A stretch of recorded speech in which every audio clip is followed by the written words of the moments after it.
Kamusta ka-harvest? Ako po si Ivy. At ako naman po si Richard. Ngayon naman ay samahan nyo kaming magluto. At maglahad ng masustansyang pagkain mula sa ating bakuran. Ngayon naman, balikan natin kung paano natin sinimulan.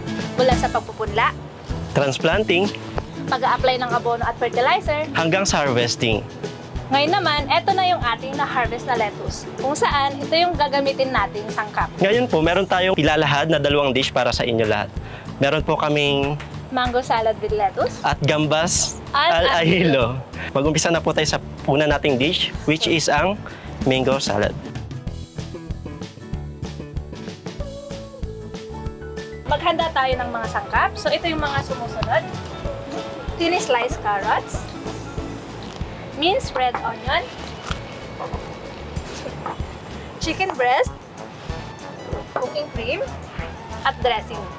Haluin natin siya gamit ang ating mixing bowl or mangkok. Okay. Carrots. Red onion. Mabango siya, partner. Chicken breast. Yan.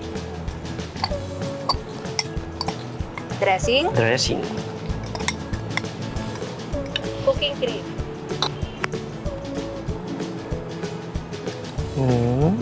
Yan. Bango niya, partner. Haluin natin hanggang sa maghalo-halo yung mga sangkap. So, para makita ng mga kapwa natin harvester, so yan po siya. Sige, haluin Bango. mo lang, partner. Oo. Haluin mo ng haluin. Bango ah. Bango niya, no? Oo. Iba yung aroma niya. O yan, kailangan mo ng tulong. Yan. Thank you, partner, no? May tanong lang ako, partner, no? Kailan ka nag-start na matutong magtanim? Di ba, ngayon nandito tayo sa urban garden, no? Which is medyo kabaliktaran sa amin kung saan ako lumaki, which is sa rural. So yun pa lang, grade school pa lang talaga ako, namulat na ako na meron ng tanim sa bakuran namin. Yung namulat din ako, yung nakikita ko yung nanay ko nagtatanim, pati tatay ko. So, Tapos yung na-inspired parang ka. pinakakalimitan na tinatanim namin palagi. Okra, talong, kamoteng kahoy. Madami pa kasi. Ang kagandahan kapag nasa rural partner, talagang malawak yung area mo na pagtataniman, no? Which is ibang-iba dito sa urban. Kaya yun talaga, kapag nasa rural ka, kahit bata ka pala, matututo ka na agad na magtanim. So, partner, parang okay na siya, no? Nahalo na yung mga ingredients. Oo, sa tingin ko, ano, ang ganda na ng kulay niya. So, ayan, partner, pag nahalo na natin siya ng mabuti, iset aside na lang natin siya. Unang ilalagay po natin sa ating lagayan ay yung ating green na lettuce. Okay. So, ito po yung aming mga tinanim, no? So, kitang-kita natin na fresh talaga siya. Na-harvest lamang kanina. So, ready to eat na po siya. Ayan, wala po kaming in-apply ng mga chemicals, so organic po ito. Lagyan natin siya ng pulang lettuce. Tama. Ayan. Para maging maganda yung kulay niya. Pero may pagkakaiba partner yung ano, yung pula at saka green. Wala naman siyang pinagkaiba, partner. Bukod sa kulay, yun lang yung pinagkaiba eh. Pero yung lasa niya, parehas. Oo.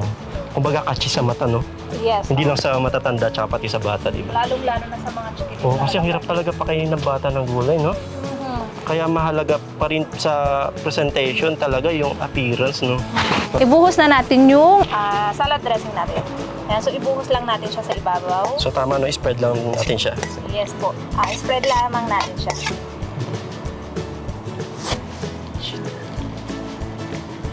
Ayan. Okay bang magtanong? Wala ba may magagawa ba o partner? Kasi parang seryoso ko, partner. Hindi kasi, alam mo kasi, hindi mo talaga masyado nagluluto. So yun yung una ko, yun yung tatanamin ko sa'yo, partner. Bukod sa hindi ka nagluluto, ano yung paborito mong pagkain or ano yung paborito mong ulamin? So critical yung tanong mo, partner, ha? Kasi yung gusto ko lang talaga laging kakain, eh. Kailangan din matuto tayong magluto. Ayan. Pero yung pinang gusto ko talaga sa sa atin, sa Filipino dish, partner, ha? Adobo pa rin. Hindi lang naman dito sa atin sikat yung adobo, pati sa ibang bansa actually, di ba? Adobo. Yes. Pero, marunong ka bang magluto, partner? Oo naman, syempre. Okay, baka naman sa susunod, partner, lutuan mo kami. Para naman matikman namin ang Gusto niyo ba ka-harvest? Oo. Siyempre, gustong-gusto. Yan, sige. Sa mga susunod, tingnan natin, partner. Parang exciting mga ka-harvest, di ba? So, yan. Siguro balang araw sa susunod, matitikman natin yung kanyang adobo. Ilagay natin sa ibabaw yung ating mango cubes. Yan, so spread mo lang din ulit, partner, sa ibabaw. So yan, nakadepende rin po sa atin, no?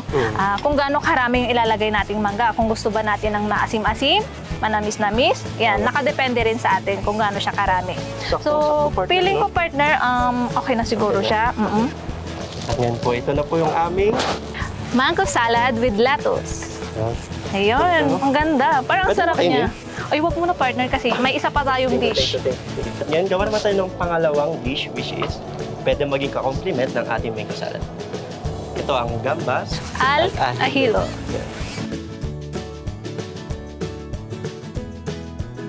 Para po sa mga ingredients sa gambas al ahilo, kailangan po natin ng hipon. Hipon.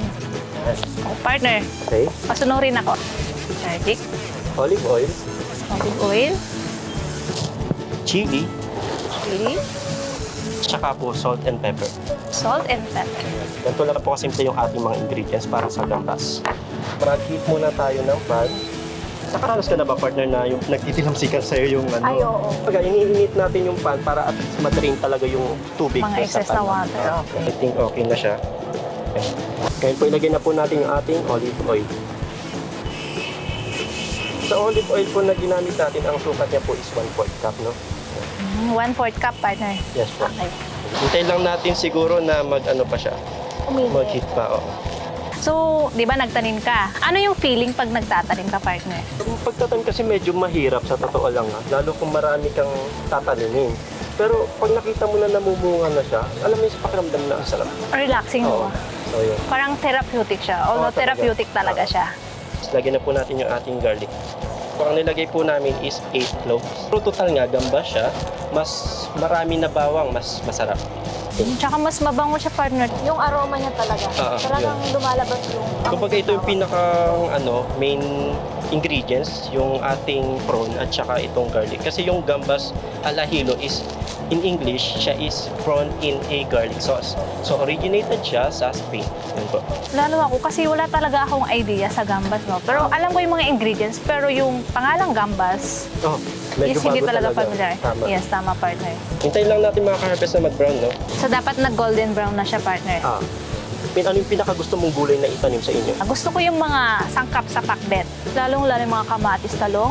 Ayan, kasi pag nakita mo silang namunga, alam mo naman, parang sayo lang din, di ba? Tama. Na talagang therapeutic siya, nakaka-relax pag nakita mo. Kasi parang baby mo na siya, partner eh. Alam mo yun na kailangan mo siyang alagaan, Oo. ingatan, painumin, lagyan din ng mga fertilizer. Talagang nakaka-relax siya, partner. And then, lalong-lalo na pag i-harvest mo na siya. Kaya nga, partner, di ako tataka na yung mga may edad, mas gusto nila na magtanim. Oo, partner, tama. Oo. Kasi hindi lang naman pang hobby to eh. Pwede mo siyang pagkakitaan, partner. Hindi ka nabibili ng gulay. Yes, tama. Sobrang Kasi mahal na to. sobrang mahal na talaga ng mga bilihin, partner. Nakita mo, nag-brown na siya, no? Ngayon, lagay na po natin mga harvest ang ating sili. So, yun. So, hiniwa rin siya na maninipis, no?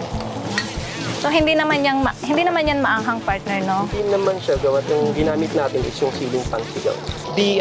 Careful din mga ka-harvest sa paglagay ng mga sili.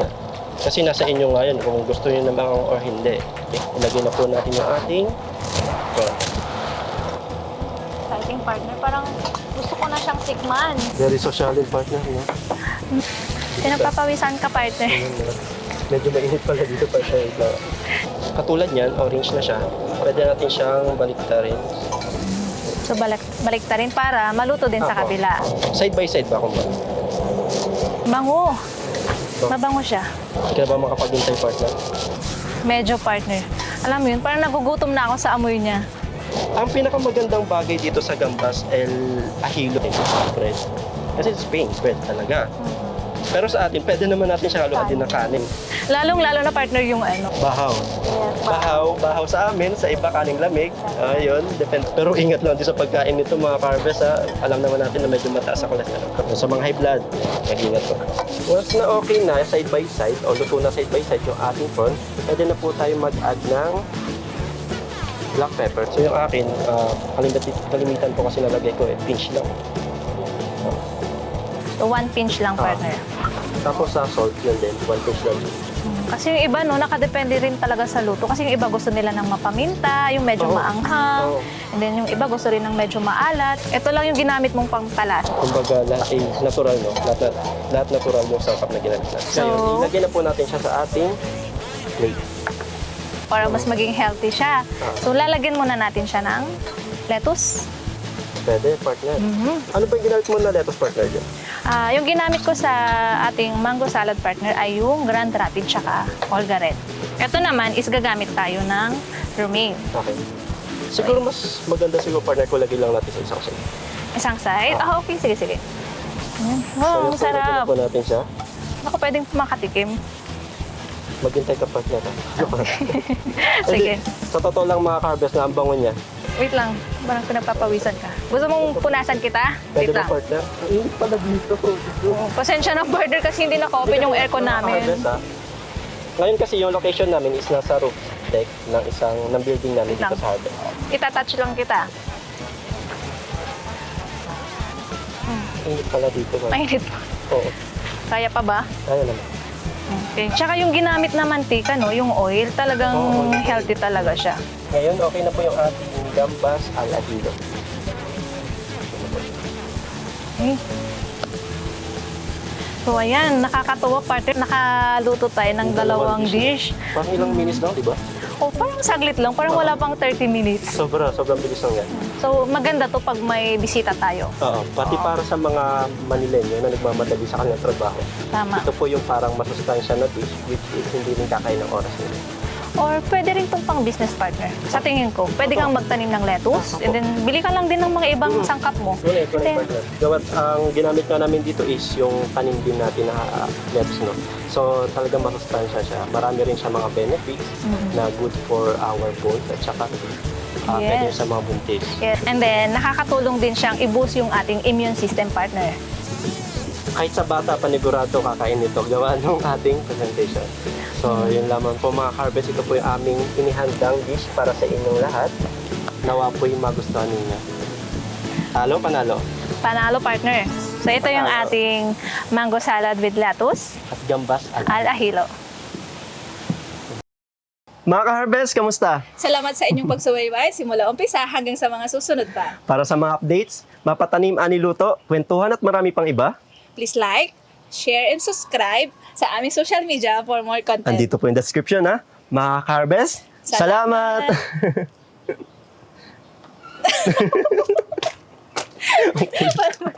Parang may social. Para may mali.